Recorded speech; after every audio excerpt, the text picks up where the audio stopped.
Good day to all respective employers in Hong Kong. My name is Shar Jane Disoy and I'm 37 years old. Happily married, blessed with 4 kids. My firstborn is 17 years old girl, second is 15 years old boy, third is 11 years old girl, fourth is 2 years old boy.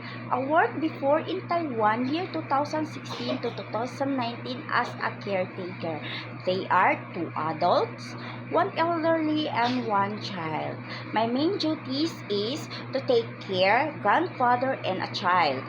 I do the laundry, do marketing, cooking, and cleaning the house. Reason to leave, finish contract. In 2019, I work here in the Philippines as a nanny of a newborn baby.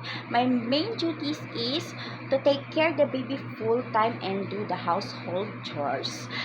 Reason to leave, need to find a high salary to finance my children and college. I am trustworthy, hardworking, obedient, kind, honest, and easy to learn. Again, I am Shar Jane Disoy, happy to serve you.